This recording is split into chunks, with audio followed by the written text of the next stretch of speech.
Taïwan dans toute sa diversité, une émission de Radio Taïwan International. Bonjour à tous et bienvenue dans ce nouvel épisode de Taïwan dans toute sa diversité qui traite aujourd'hui de la question complexe de la chasse, après avoir abordé la semaine dernière l'épineuse question des terres ancestrales des autochtones. Ces deux sujets ne sont d'ailleurs pas sans lien, puisque les terres ancestrales sont notamment celles sur lesquelles les différents groupes ethniques chassaient autrefois. La chasse fait partie intégrante des cultures et modes de vie traditionnels des autochtones de Taïwan, mais c'est une tradition qu'ils ont du mal à perpétuer de nos jours. Sous la colonisation japonaise, les populations locales n'avaient pas le droit d'être armées. La pratique de la chasse a donc eu tendance à décliner dès le début du XXe siècle. Comme nous en avait parlé l'ethnologue Josiane Coquelin, chez les Puyuma, le fait que les hommes ne pouvaient plus chasser a considérablement bouleversé l'équilibre social qui était basé sur des rôles différenciés pour les hommes et les femmes, et l'un des principaux rôles pour les hommes, c'était justement la chasse. De nos jours, ce sont surtout les lois sur la conservation de la forêt et sur l'autorisation du port d'armes qui limitent la pratique traditionnelle de la chasse chez les autochtones. Avant d'en parler, rappelons tout d'abord que leur pratique de la chasse est très différente de celle que nous connaissons en Europe. Bien sûr, les traditions de chaque groupe autochtone sont différentes, mais elles ont en commun le fait que la chasse n'est pas uniquement une activité économique et ce n'est pas un loisir. C'est une activité entourée de tabous et qui a souvent un caractère rituel ou spirituel.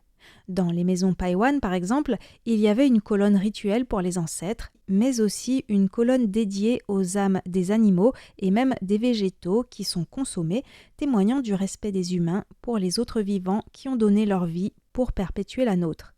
Selon les coutumes, les zones où il est possible de chasser sont limitées à certaines parties de la forêt, d'autres zones de la forêt étant considérées comme sacrées et les humains n'avaient pas le droit de s'y rendre.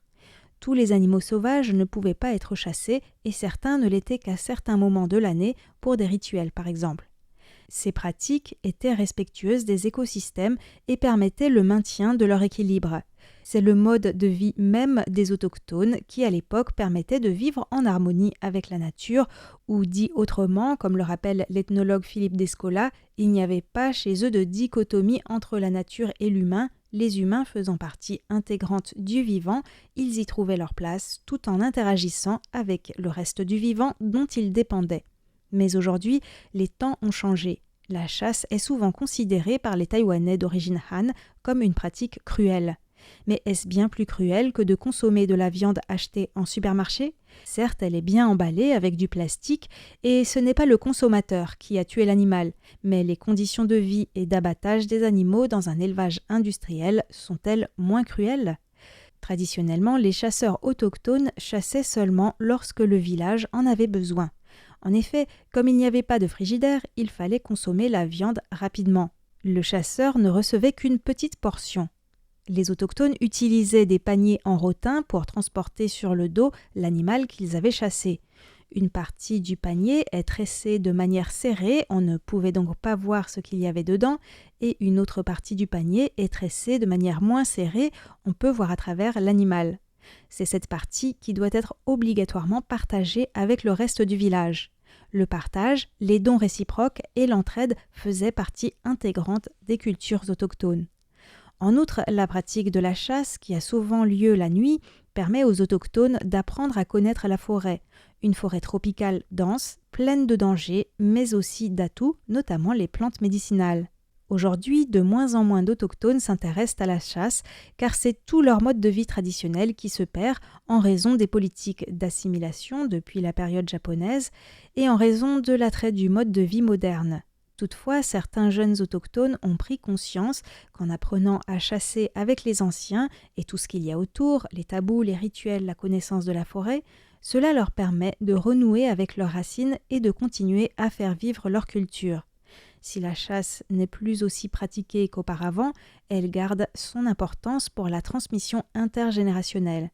Mais les autochtones qui souhaitent perpétuer la pratique traditionnelle de la chasse font face à de nombreux obstacles. À cet égard, l'histoire du chasseur d'origine Bunong, Wang Wanglu, ou de son nom Bunong Tamatalum, est emblématique. En 2013, après avoir été accusé d'avoir violé la législation sur les armes et sur la protection de la vie sauvage pour avoir chassé un saro et un muntjac de Reeves, il a été condamné à 3 ans et demi de prison. Il a pourtant clamé son innocence, indiquant qu'il avait chassé pour nourrir sa mère qui était malade et mettant en avant son droit de pratiquer les coutumes Bunong, ce qui devrait être garanti par la loi fondamentale des peuples autochtones. La Cour constitutionnelle a reconnu que les lois invoquées pour condamner ce chasseur étaient constitutionnelles, mais qu'en même temps, le fait d'exiger de demander une autorisation au moins 5 jours à l'avance pour chasser et en précisant quelles espèces bafouait le principe de proportionnalité. Tamatalum avait ensuite bénéficié d'une grâce accordée en 2021 par la présidente Tsai Ing-wen, mais sa condamnation était restée sur son casier judiciaire.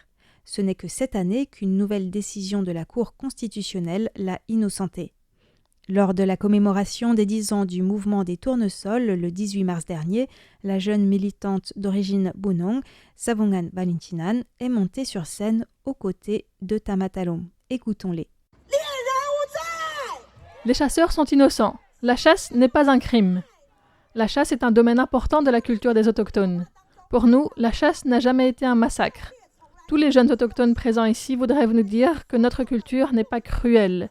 Elle nous apprend comment vivre en paix avec la forêt. Grâce à Tamatalum, nous avons beaucoup appris sur l'attitude des anciens, le respect de l'esprit de la montagne et de nombreuses connaissances sur la forêt.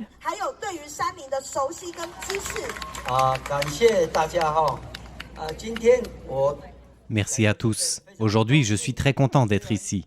Bien que je sois content d'avoir été innocenté, j'espère aussi que tous les autochtones dans ma situation pourront aussi être innocentés. La question des fusils est l'un des points qui cristallise les tensions. Pour éviter que la pratique de la chasse ne se développe trop et n'impacte l'environnement, et pour éviter qu'il y ait des abus, les législateurs taïwanais ont restreint l'usage des armes chez les autochtones, comme nous l'explique Savongan Valintinan. Dans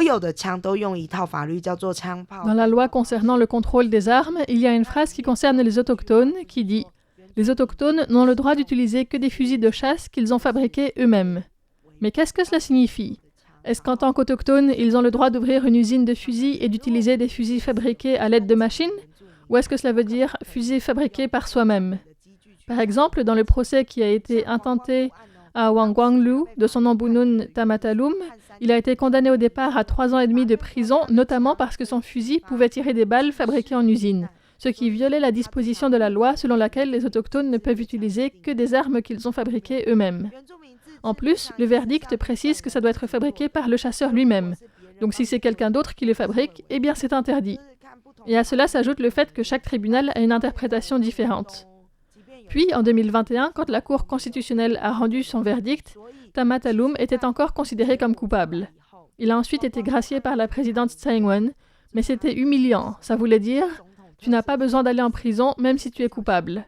Ça reflète un mépris pour la culture de la chasse chez les autochtones. Sachant que la situation actuelle est problématique, un projet de réglementation sur la gestion des armes de chasse est en préparation. L'Agence nationale de police a proposé d'autoriser l'importation de fusils à la place des fusils artisanaux, mais dans ce cas-là, chaque chasseur devrait demander l'autorisation préalable d'importer un fusil auprès des autorités. Et le commerce international des armes étant très réglementé, importer un fusil nécessite des frais de procédure conséquents. De plus, les demandes groupées n'étaient pas prévues dans le projet lorsque j'ai interviewé Savongan Valintinan et selon son estimation, un fusil ainsi importé coûterait environ $200,000 taïwanais, soit près de 7 000 €. Qui peut se le permettre ? Et dans le cas où ce projet de réglementation était approuvé, les fusils artisanaux ne seraient plus autorisés. Cela ne ferait qu'encourager indirectement le commerce noir. Est-ce vraiment ce que souhaite l'Agence nationale de la police ? Mais quand on communique avec eux, ils ne nous comprennent pas. Ils nous disent « Vous ne voulez pas qu'on vous autorise à importer ?» C'est comme s'ils voulaient indirectement porter atteinte à la chasse. Cela fait partie de la culture des autochtones. Mais si les fusils sont trop chers, beaucoup vont abandonner cette pratique. Donc la solution qu'ils proposent est problématique. Ityang Parod était jusqu'au 20 mai dernier président de la commission ministérielle des affaires autochtones. Il a une vision beaucoup plus optimiste concernant ce projet de modification de la réglementation. On l'écoute. Dans l'affaire Wang Wanlu, finalement, au bout de la procédure de l'interprétation de la Constitution, il a été innocenté. Il peut se procurer un fusil qui peut être utilisé de manière sécurisée. Dans le futur, les autochtones, s'ils sont enregistrés en tant que chasseurs, pourront se procurer un fusil de chasse standard, c'est-à-dire un fusil de chasse sécurisé. Le ministère de la Défense, de l'Intérieur et la Commission des Affaires autochtones vont importer des pièces détachées pour que les autochtones puissent les assembler. Ainsi, dans le futur, leurs fusils seront plus sûrs. Ils auront moins de risques de se blesser. Selon Ityang Parod, un fusil importé ne devrait coûter qu'environ $20,000 taïwanais, soit 700 €.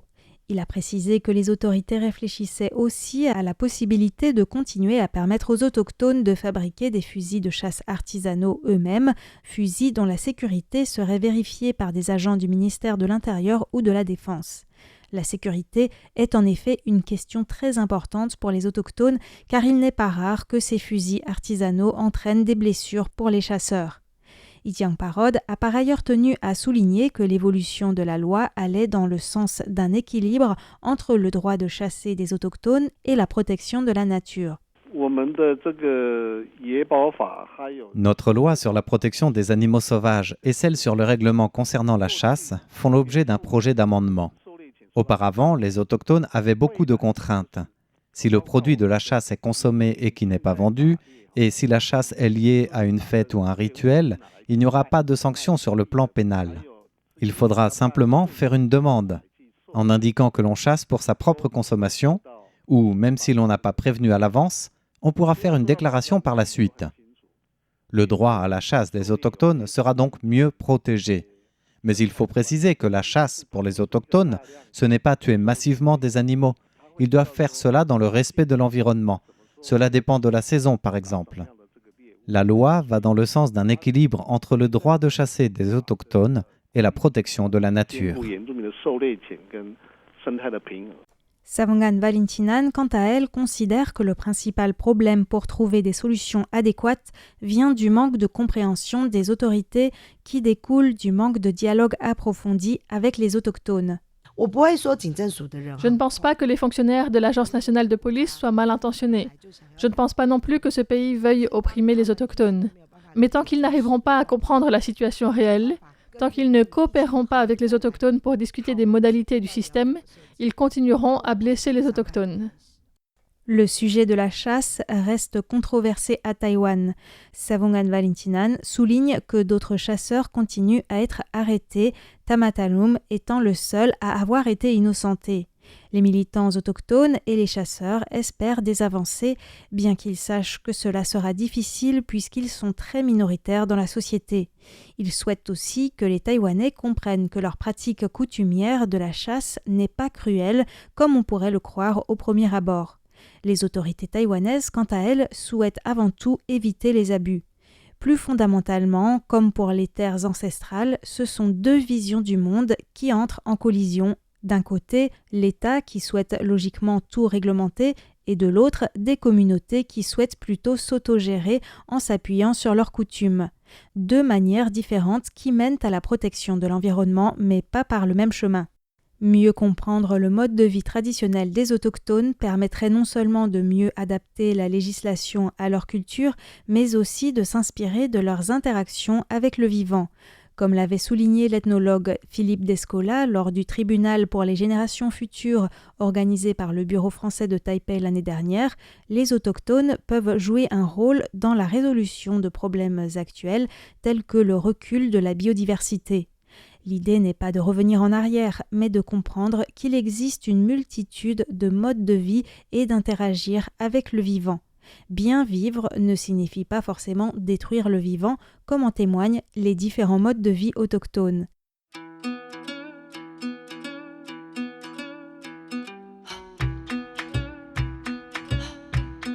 C'est sur ces réflexions que se clôt cette émission. Merci beaucoup de l'avoir suivi. C'était Sasa pour Radio Taïwan International.